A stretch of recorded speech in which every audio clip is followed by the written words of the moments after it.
It's the second last show for Taylor Swift in Toronto. The sparkles and friendship bracelets have once again taken over the streets outside Rogers Centre. We're going to have more on the excitement coming up. And Premier Doug Ford is not backing down when it comes to his plans for bike lanes. The latest on his government's proposed legislation and reaction from the mayor. And the federal Conservative leader responds to Justin Trudeau's temporary tax break. More from Pierre Poilievre's one-on-one interview right here on CP24. This is Live at 5.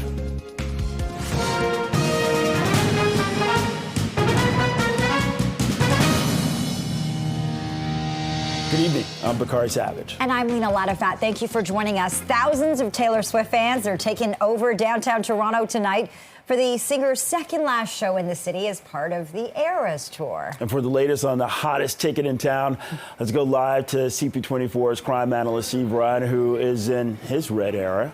Hey, Steve. Bakari, good evening.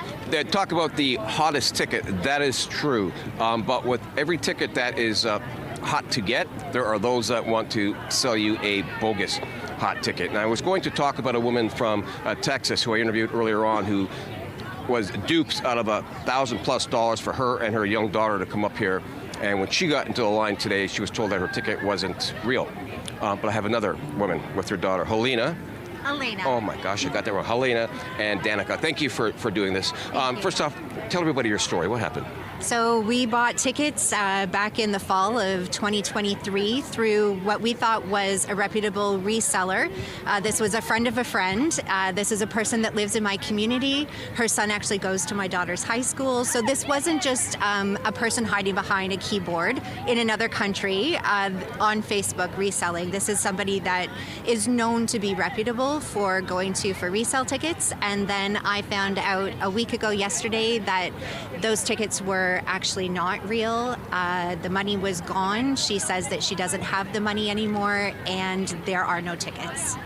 We talked before we went on air here where you said hindsight being 20/20, shoulda, woulda, coulda, but you want to believe the best in people. Talk about that. Yeah, absolutely. It seemed like such an amazing deal. Not that it was a deal, but an amazing opportunity. And we were incredibly grateful to have found someone that we thought was being very honest. This was at a time when tickets were being resold for $1,000, whereas now they're $4,000. But at the time, $500 seemed very reasonable for a resale. So we felt very grateful and very lucky that we had found this woman who was willing to sell us these tickets at a reasonable price and someone that was supposed to be reputable. And when did you find out that the tickets were no good? We found out a week ago yesterday. We were supposed to be at last night's concert. So last night was not a happy night. So we thought that we would come down here tonight, take our chances. You never know. I see lots of people in the same situation, though, with signs, and everybody's just as open to hoping for something happy tonight. And you said something else that struck me.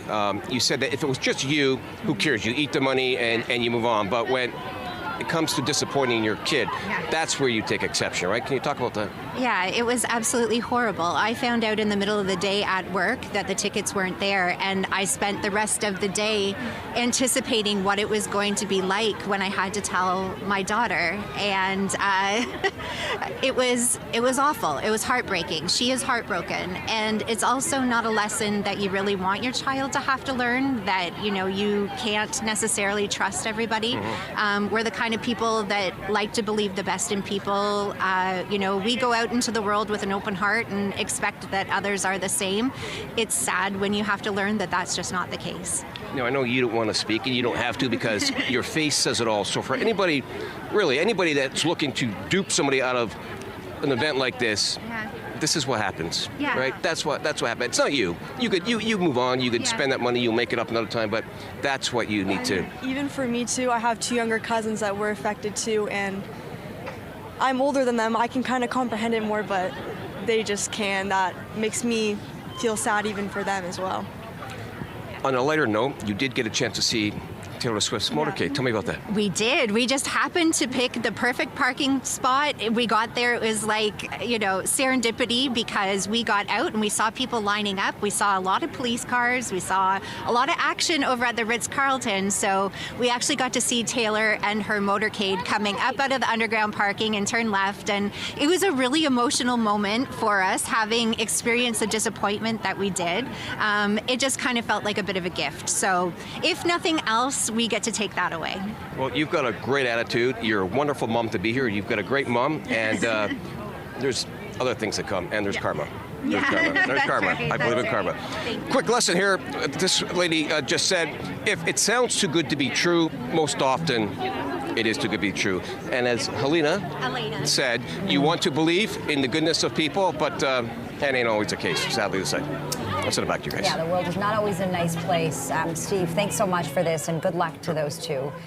Well, also Ontario New Democrats, they're joining the call to address unfair ticket prices. Ford is ignoring how other jurisdictions, such as many European countries like France, Italy, the Netherlands, have effectively limited the market resale. Long story short, those countries, those European countries, have lowered their ticket prices so that fans can find it cheaper, Ontario fans can find it cheaper to fly to Europe, book a hotel, attend a concert in those countries than paying the Ontario resale market prices. This is simply not fair. In Ontario, we do not have any regulation around the resale market. They have these regulations in Denmark, in Ireland, in the Netherlands, in Italy, in France. We need some regulations similar to that to protect the fans, not just of musical artists like Taylor Swift, but also sports fans. We saw the same gouging of sports fans when the Raptors were in the finals a few years ago. I was so desperate, I started trolling resale sites, and I tried so hard, because if I could manage to get 2 tickets, my mom would come to Toronto and she could visit me for the first time this school year and we could go see Taylor together. But I ended up checking the ticket prices and I would have to pay 1, 2, 3 months rent for a single ticket, and I simply could not do that. And, Bakari, I was reporting from Rogers Centre last night, speaking with fans. That really became the story. People saying that the resale tickets were astronomical. Right now, just checking StubHub, tickets are going for $4,000, and that's an obstructed view. So it's really become a part of the story here as Taylor Swift performs in Toronto. But you know what's free? Watching that motorcade.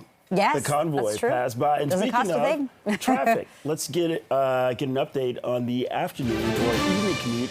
Let's CP24's traffic specialist, Adjua Nziayabois. Did you see the motorcade, Adj? I missed the motorcade. I didn't see it. I didn't see the plethora of all those Taylor Swift vehicles making their way to the downtown core. But I'm just doing my job, trying to get you home or maybe get you to the show. So if you're on the 401 and you're headed on the eastbound side, you're running into a little bit of a problem. So eastbound on the 401, this is in the transfer lanes as you make your way past Dixie. It is a collision. It does have the right lane and shoulder block. So if you're trying to do the smart thing, maybe avoid the transfer. Stick with the collector lanes to bypass this situation. Had a peek at the Don Valley Parkway. It's pretty slow both north and southbound between Bayview Bloor and the 401, and jam solid on the Gardner, making your way into and out of the downtown core. Long-term construction and a little big show happening at the Rogers Centre that's creating all sorts of delays. I'll send it back to you both. This CP24 traffic report is brought to you by 407 ETR. Enjoy the journey with a stress-free commute. Well, there's a new controversy in the Ford government's plan to remove bike lanes from major roads in Toronto. Yeah, and for more on the province's move to try and block people from taking it to court over the decision, let's go live to CP24's Beatrice Vaisman. Beatrice, as you know, there's been so much opposition to this. Now the Ford government is not only doubling down, but they're going one step further.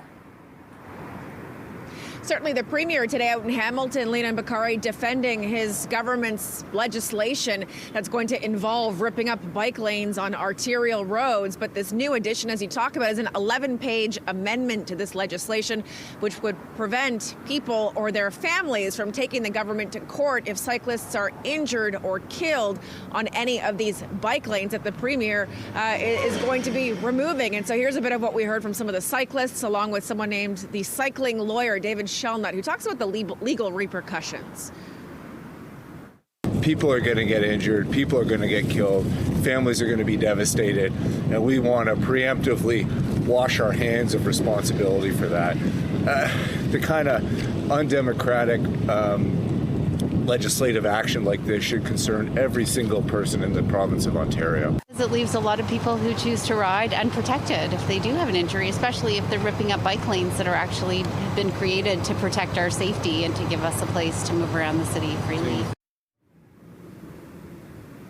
And so again, this new amendment to the bill would preclude people or their families to take the government to court if they're injured or killed in the areas where the government is forcing the removal of bike lanes, namely parts of Bloor Street. Of course, the bike lanes there run through the Premier's beloved Etobicoke, Yonge Street, University Avenue. The Premier today saying his heart goes out to anyone who's injured or killed when it comes to cyclists in vehicular crashes.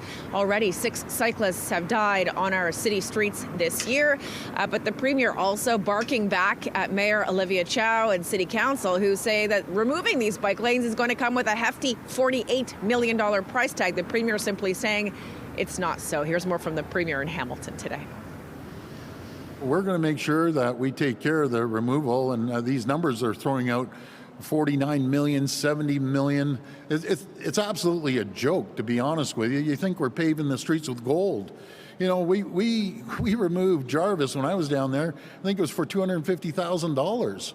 But I get it. I know the game, what they're playing. They're inflating the costs. It's not going to cost that much. Just watch how quickly we get those bike lanes out of there at a fraction of the cost. Although the Premier and his government, including the Transportation Minister, won't say what their estimate is going to be, Lena and Bakari, when it comes to actually removing these bike lanes. As for critics in general, they say that the Ford government is running roughshod all over democracy and will make roads less safe for cyclists. This bill goes before the legislature next week. The Tories, they've got a majority, so in all likelihood it will pass, and we'll have to wait and see how quickly the bike lanes come out. Back to you guys. All right, the latest in the bike lane saga with CP24's Beatrice Vaisman. Thanks, B. Well, 26 affordable and accessible rental homes are now available in the Riverdale neighborhood. Want to leave all your friends, all your neighborhood, your community here. You can age in place. This is real sense of being in a community, because a co-op is not just a home, it's a community. It's about, that's what's so important. Well, the building on Queen Street East, it was redeveloped with more density to create the additional homes, which include studio, 1, 2, and 3-bedroom apartments. The project did receive $8 million in funding from the city, as well as money from the federal and provincial governments. York Regional Police have launched their annual holiday ride campaign. It kicked off with a spot check at Jane and Highway 7 this morning. That was the scene of a fatal impaired driving crash last year. York police are planning to set up ride checks in various areas over the next several weeks to crack down on drivers impaired by alcohol or drugs. 25 years ago when I started, I was optimistic that I'd see the end of impaired operation at some point in time in my career. And while I still have some years left to go, to this point I'm wrong. My optimism 25 years ago hasn't panned out. We still have a job to do. And in fact, this year alone in York Region, we've lost 3 people on our roads to impaired drivers. And dozens of others, many dozens of others have been injured. In my 37 years, I've done my fair share of arrests for impaired. I've unfortunately done notifications of next of kin and been to some very serious accidents that are a result of impaired driving. At no point did I ever feel or think that I would become a victim of impaired driving. Unfortunately, on November 13th, 2017, this became a reality. I was still working at the time. My wife and I were away at a conference when we got a message from my daughter that Stuart had been killed. Police say 3 people have been killed in impaired-related crashes in York Region this year. It's 5:14, 7 degrees. This is Live at 5. A show of support today for Canada Post workers who are still off the job. The latest on that labor disruption coming up next.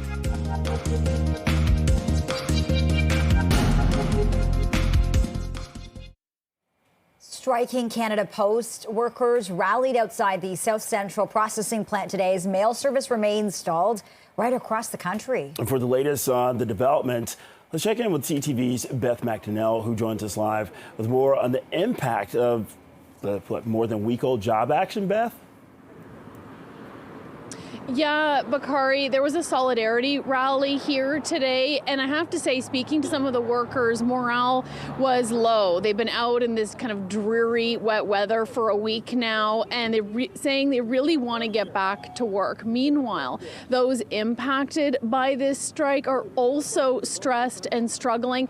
I went to a small business today in Leslieville, and the owners were talking about the thousands of dollars worth of parcels, merchandise that they have sitting in some basically Canada Post storage facility, not getting to the customer.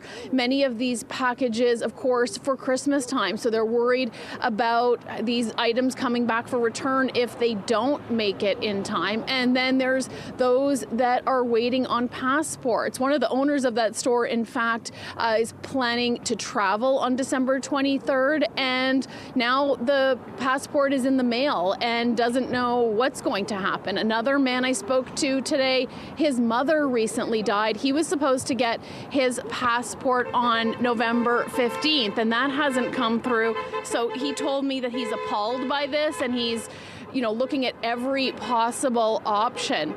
Here's what the local Toronto Union president had to say at that rally. Right now, there's 55,000 Canadian Union of Postal Workers members on strike, but it hasn't only affected us. We understand that. It's affected the small businesses, it's affected the public. We're not here to hurt them, we're not here to, the Christmas has been stolen from us, the Grinch has been Canada Post. We don't want to steal Christmas from small businesses. We want a fair negotiated agreement, and it's very possible with proper pressures put on place for us to receive a fair collective agreement. So this is all happening as Canada Post says it's lost more than $3 billion since 2018, and it says it really needs a new model that would include delivery 7 days a week. I got a statement from Canada Post, and basically they're saying that they continue to put forward offers to protect and enhance what's important to the current employees. They say they've offered a competitive wage increase, 11.5% over 4 years, as well as additional paid leave, while protecting the defined benefit pension and job security provision. So there was a lot of energy today at that rally, kind of, perked people up, but there's definitely a sense that they want a fair deal. All right, CTV Toronto's Beth McDonnell reporting live from the picket line tonight. Thanks so much for this, Beth. And Conservative Leader Pierre Poilievre joined us live on CP24 to respond to Prime Minister Trudeau's proposal to remove the goods and services tax on a number of items for 2 months. What we know so far is that it's a tiny 2-month tax trick to distract from Trudeau's plan to quadruple the carbon tax on heat and housing, food and fuel. That will cost thousands of dollars to every single family and will be a permanent tax hike if he's reelected. So I asked Mr. Poilievre this several times. He wouldn't say whether he will vote against Trudeau's proposed GST pause, as saying he needs to read the bill before deciding on what the right thing to do is. So we'll have to wait and see. Okay, it's 5:27 degrees. This is Live at 5. Just ahead, new numbers highlight how many Canadians are coming down with the measles. We'll break that down for you next.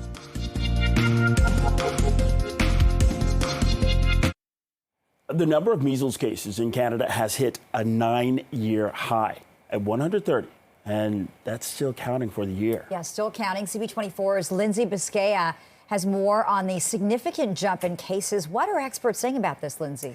Yeah, well, a lot of experts saying, Lena and Bakari, that most of these cases that we're seeing here in Canada are coming out of New Brunswick, which is part of a larger outbreak. So definitely important to point that out. But we know that there's been an increase throughout Europe and North America. And we know experts and doctors are saying this could maybe be chalked up to less people getting vaccinated for measles ever since the pandemic. There's a decline in the number of routine vaccinations people are getting. But still, this is concerning. It's the highest number of cases in the past 9 years. So 30 new cases reported for the week of November 3rd to the 9th. That's the latest data from this report. That means the total number of cases now in Canada is 130. That's a jump from just the 12 cases reported last year. And as you both mentioned, we're not at the end of the year yet, so still counting. We did hear from Dr. Isaac Bogosh today about this and whether this is a concern. Here's what he had to say. Yeah, initially, the first couple of days of symptoms will be pretty nondescript in the sense that some people might have a cough, they might have a runny nose, they might have feeling some malaise, and that could be a number of different pathogens. But after a couple of days of that, people develop this classic head-to-toe rash. It's called a mobiliform rash, which basically means it looks like the measles. Okay, so that was Dr. Bogosh actually talking about symptoms of the measles, so that's very important to know too. Either way, he did say that it is concerning to see these numbers, and he says there is a measles vaccine available, so you are being told to ask your doctor about that vaccine and try to get yourself vaccinated and protected. Obviously, this is incredibly serious. Lena Bakari, we know that a child under the age of 5 died after getting the measles earlier this year in Hamilton, so doctors definitely asking people to take this seriously. All right, Lindsay Biscaya reporting live from the studio tonight. Lindsay, thanks so much for this. It's 5:24, 7 degrees. This is Live at 5. Still ahead, Santa is coming to town this weekend. We'll have everything you need to know for those heading to the big parade on Sunday. Stay with us.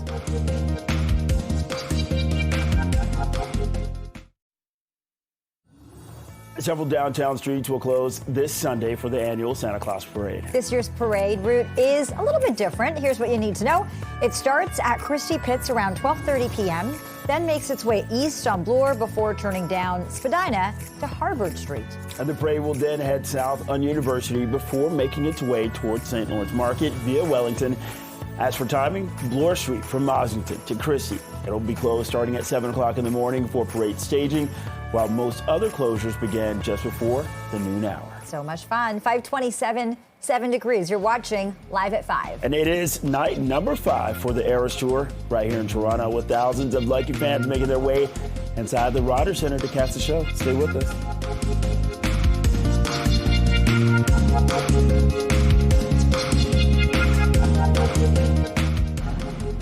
And Premier Doug Ford is not backing down when it comes to his plans for bike lanes. The latest on his government's proposed legislation in moments. It's the second last show for Taylor Swift here in Toronto. The sparkles and friendship bracelets have once again taken over the streets outside Rogers Centre. We have more on all this excitement straight ahead. And the measles are making a comeback here in Canada. New numbers from Health Canada indicate that we're at a near decade high. This is Live at 5.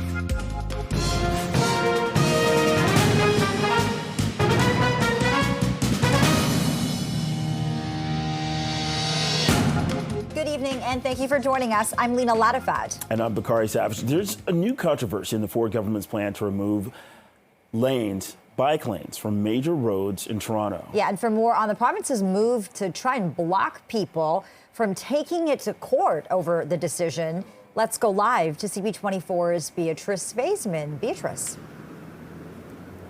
Lena Bakari, we're live along a bike lane on Bloor Street just east of Runnymede. This is one of the stretches that the Premier has been talking about removing. Bloor, University and Yonge, stretches of these bike lanes on those major arteries. Today, not only is he doubling down on this piece of legislation, but he's essentially saying that families and people who are injured or killed on these bike lanes can't take the government to court in areas where these bike lanes are going to be removed. And here's a bit of what the Premier had to say in Hamilton, expressing his regrets to the families of the 6 cyclists who lost their lives already on city streets this year.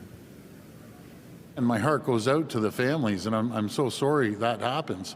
It's just like I'm sorry when people get in car accidents and motorcycle accidents and so on and so forth. And, that's terrible. We want to keep everyone safe. I want to keep everyone safe across the roads. But do you know who I want to keep safe too?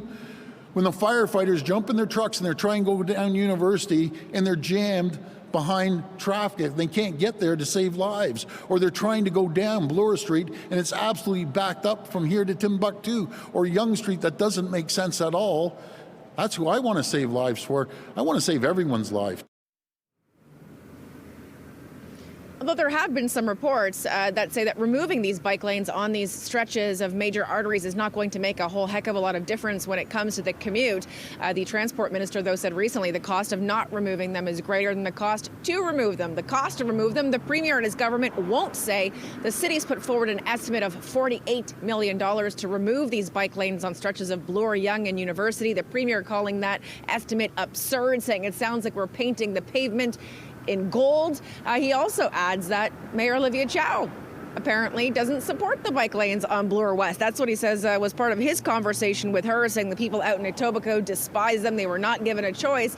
And he's eager to deliver on his promise to scrap the Bloor bike lanes for his constituents in his beloved Etobicoke. The critics, though, are saying that the premier is running roughshod over democracy and that he's making ultimately the roads less safe for cyclists. And so here's what we heard from a cycling advocate and a lawyer, along with an NDP critic.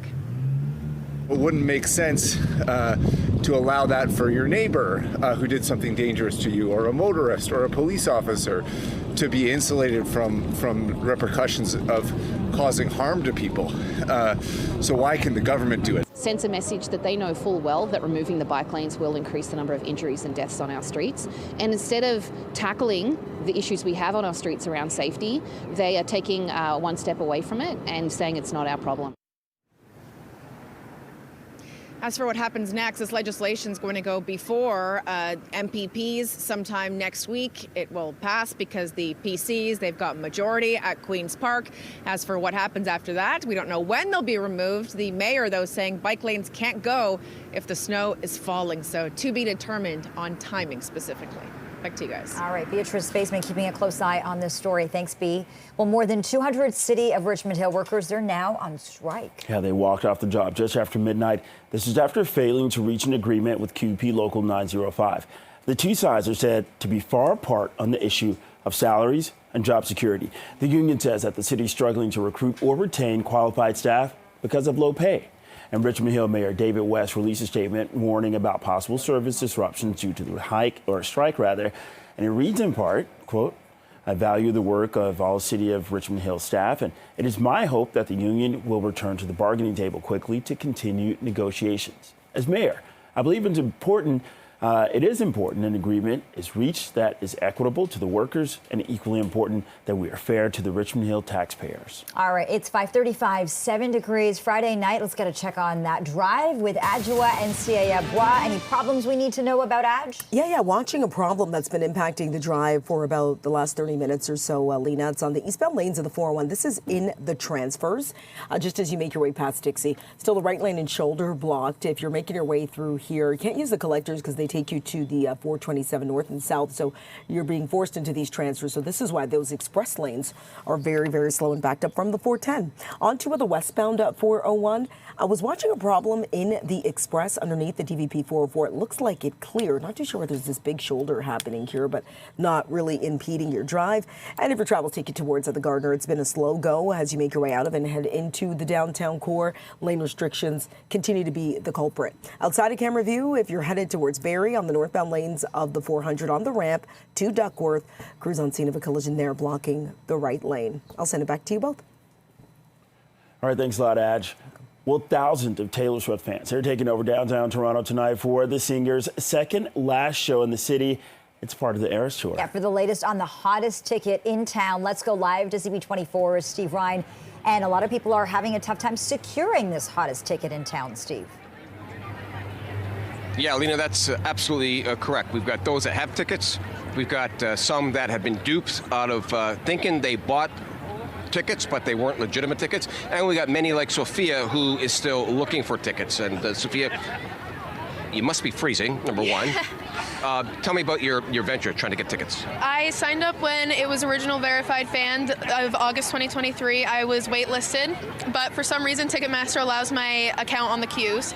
So I am allowed in the queues. However, there is so many people in line. There's I think 10,000 just right now for tonight. It is very competitive to get tickets. It's been very hard, but I'm not giving up hope yet. So you come down here tonight, you're waiting, you're 10,000 in the queue. There's only 50,000 people in there, so that's, what's that, the map, 10% are of that 50,000 are still outside here. If you don't get tickets, what happens next? I think we're going to go get some dinner, and I'll be back tomorrow to try again, and hopefully, and if not, I'm definitely going to be upset, but it's still fun to come out here and trade bracelets and see everybody. Everyone's so nice out here, so it's still a fun time. You know, we at CP24, we've covered this since the first concert, and that's what we've all been talking about, and that is the atmosphere. How happy everybody is, how friendly everyone is. Can you elaborate on that? Yeah, it's just like even people I've met who are willing to get in the queues for me and help me out, strangers that I've never even met before taking my number and helping me get these tickets, and just to come out and see even little kids just trading bracelets and having a good time. It's just a lot of fun. Is that one of the things that draws you to Taylor Swift, is what she brings out of people, like what we're seeing tonight? Yeah, I definitely would. It's a huge community globally of millions and millions of people that no matter your ethnicity or anything, whatever divides us, it's like we're all a fan of her, so we're all together and everyone's having a great time, no matter if you're old, young, whatever. Everyone's just having such a blast, and that's what makes it a fun night. Lastly, your max. What's your max on the ticket you can get with? Max, I'd like to say 600, 650 for a ticket or two. Well, I wish you luck. Good luck. Thank you. Okay, thank you for doing this. Real quick, guys, Kyle just spoke with a man from California. He flew out here for the show with his 2 kids and his wife. His wife and his daughter went into the show.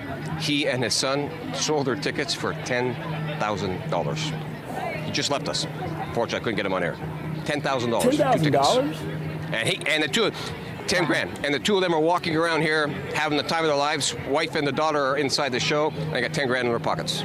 Like, hey, we're going to Gives you an dinner. idea That's as a to lot of what money the for tickets dinner. are I was selling just for. going to say. Go to dinner, maybe pick up a new wardrobe or two. These numbers are unbelievable. Okay, Yeah. Steve Ryan reporting live outside Rogers Centre. We'll check in Yeah. with you soon, Steve. Thank you. Okay, so along with that story, Ontario New Democrats, they're joining the call to address unfair ticket prices. My first motion would call on the government to consult with stakeholders, investigate, and then create a system to end price gouging, to fix and improve the ticket resale market by limiting the harm of Autobots, dynamic, predatory pricing, extortion, as well as fraud. My second motion further recommends that this government seize the opportunity to support jobs, tourism, and the economic development sector of Ontario by creating equitable funding strategies to support Ontario's thriving and struggling arts, culture, and sports sector. We need resale regulations. I'm so glad that my colleague, Kristen Wong-Tam, has brought forward this motion to introduce regulations on the resale ticket market in Ontario. It will help fans across this province, both musical fans and also sports fans. When we go on resale sites, there were so many tickets up for sale, and I'm assuming they got them because they got the codes. This made me wonder if we as fans are not the ones getting the codes to potentially get the tickets. Who are the ones actually getting the codes? It made me feel kind of disappointed and a little sad since we really wanted to go to the concert. Yeah, so many sad fans. I was reporting live from outside Rogers Centre last night. I spoke with some fans who were looking for resale tickets. They said it's incredibly unfair from their perspective that people get to do this. And to put things into perspective, right now the cheapest resale tickets for Taylor's Toronto shows are going for about $4,000. So we're talking about thousands of dollars, which is just unaffordable for so many. So that price that father and son, they got their, or were able to sell their tickets for, it's right on the mark pretty much. Yeah. Well, the province is expanding health coverage for firefighters. The changes include reducing the required duration of service to qualify for coverage of certain cancers. The WSIB will also now presume a firefighter's disease or injury is work-related, making it easier for them to make claims. And Premier Doug Ford made the announcement today. Take a listen. Heroes like those who are here today, deserve a government that values their service and recognizes the profound risks that firefighters take each and every day. Thanks to the advocacy, leadership, and partnership of this firefighter community, Ontario leads the country with the most expansive presumptive coverage for occupational cancers for our firefighters, investigators, volunteers, and wildland firefighters.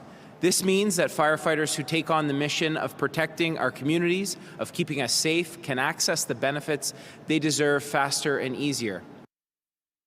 These changes include lowering the required length of service for kidney cancer coverage from 20 years to 10 years, giving Ontario the lowest service duration requirements in the entire country, and removing the requirements that firefighters' primary site colorectal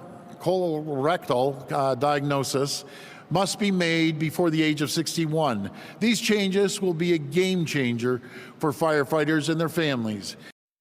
And firefighters die of cancer at a rate up to 4 times higher than the general population. All right, time now is 5:42, sitting at about 7 degrees tonight. You're watching Live at 5. And just ahead, cases of measles are on the rise. More of the new numbers out today. It's coming up.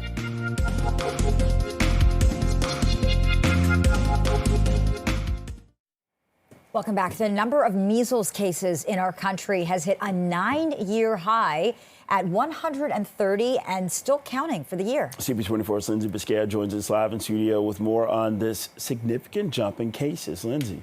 Yeah, this is actually the highest number of cases in the last 9 years, Lena and Bakari, and many experts are saying majority of these cases, they have come from New Brunswick, but that is also largely due to a bit of an outbreak there. But we're seeing 130 cases so far this year. That's more than in the last 9 years, as I mentioned, and far eclipses the number last year. And keep in mind, this year isn't even over yet. We've got about 1 month to go.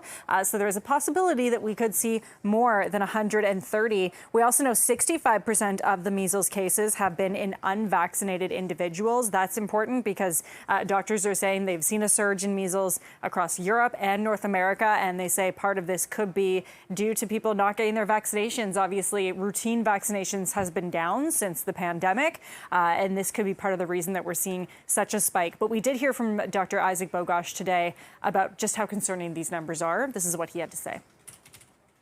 These numbers are very concerning when you have the highest numbers of measles in the country over the last 9 years. A lot of this is driven by the rather large outbreak that's ongoing in New Brunswick right now. We know that we obviously have access to the measles vaccine. It's free, it's safe, it's widely available, it's very, very effective. And we know that there's certainly a very large rise in measles globally at the moment.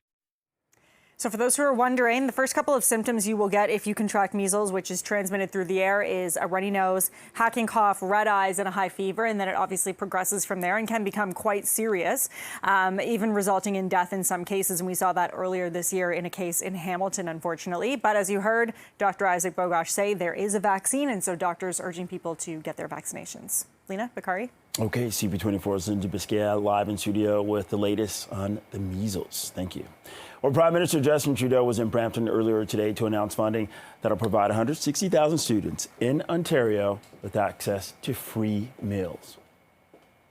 Well, when I see a school community like this one pulling together to deliver for each other, when I see all the advocates in this room have been fighting for greater opportunities for their kids, I see Canada at its best. I see Canadians at their best. This is what we're stepping up on, and to be able to say from the very get-go, the Ontario government was strong and enthusiastic about moving forward, about getting to this point and getting food, more food into schools and into kids' bellies as quickly as possible, is how Canada should work.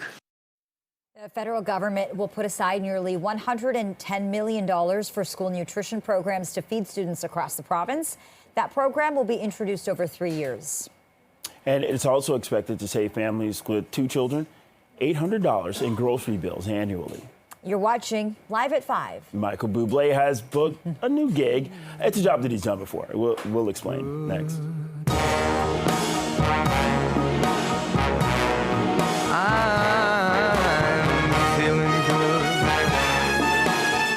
Michael Bublé will host the 2025 Juno Awards.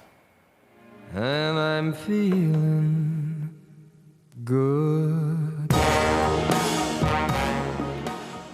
The Canadian singer will take to the stage in his hometown of Vancouver to host the 2025 Juno Awards, which take place on March 30th. Bublé withdrew from hosting duties in 2017 to take care of his 3-year-old son after he was diagnosed with cancer.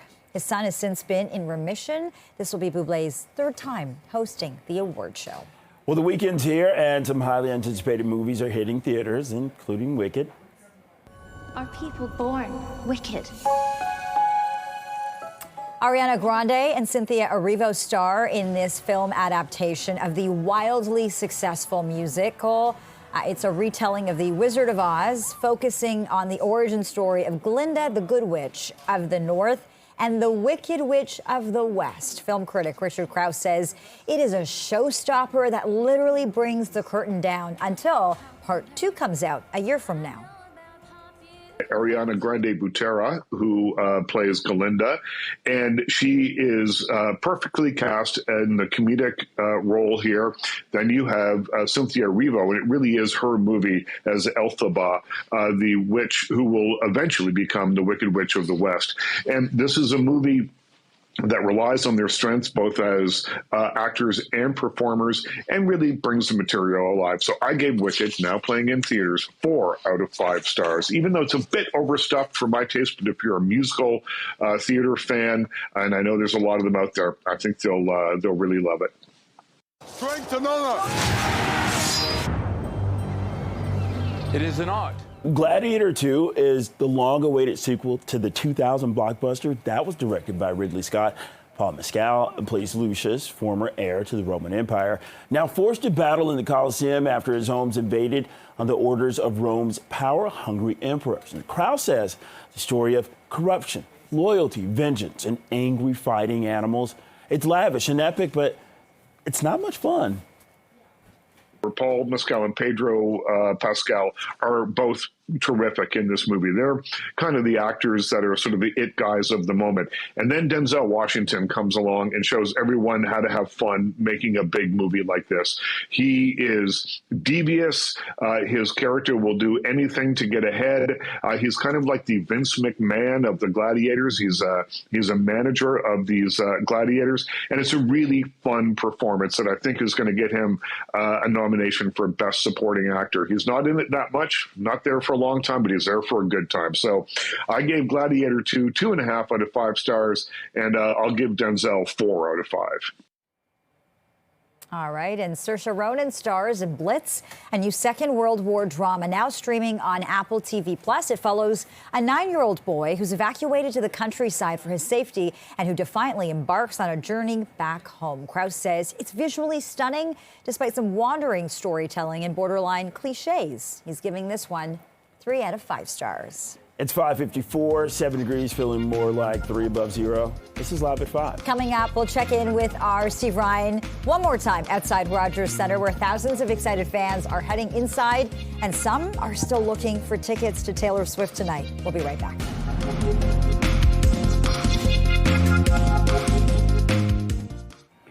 Let's go back to CP24 Steve Ryan one more time, who's been chatting with Swift fans now heading into night number 5. Steve. Night number 5, and I can say this, my folks are from the East Coast, and I've got a group of Swifties from the East Coast as well. So, ladies, thanks for doing this. Quick, your name and your thoughts about tonight. My name is Kayla, and I'm so excited for tonight. The whole city is just so fired up for Taylor, so it's really exciting. Fired up. I love that Newfie accent. I love that. How about you? What are your thoughts? I'm Emily, and I'm here from Halifax, and yeah, the city, since we have arrived, is just Taylor Swift playing everywhere. Everybody is just so excited and happy to be here. We're just among Swifties. Yeah. I'm Molly, just super excited to be here. We got tickets like a year and a half ago and just been counting down the days, so yeah. Yep. Chelsea, I'm from PEI and just super pumped to be here. Quickly, your costumes, what do they represent? This is from her album, Reputation. Mine is from the Midnight's era, and I made the Karma jacket. Inspired by Reputation, as well as the song Willow, so you never know. A little bit of Spider-Man too, maybe. And a little Spider-Man, I guess. And I'm inspired by Midnight as well as my boot, you know, here. Got it all bedazzled out. That act is killing me, man. I tell you, that act is killing me. Okay, very quickly, the show, like how exciting is it to be here? How exciting? Like she said, we've been waiting a year and a half since we got these tickets, so we are just absolutely ecstatic to get in there for 3 hours. It's gonna be over before we know it, sadly. Couldn't be more excited. Not even really any words to describe it. Just like super pumped. Yeah, like you're never getting a concert like this again. It's all her albums. It's so exciting. Super pumped. Last to the newfie. Go ahead. Last words. Oh, let's go, Taylor. Okay. There you go. I knew you guys would be fun. I knew it. Guys, I'll send it back to you. And thanks so much for watching. Bye-bye. With that, CTV News at 6 is next.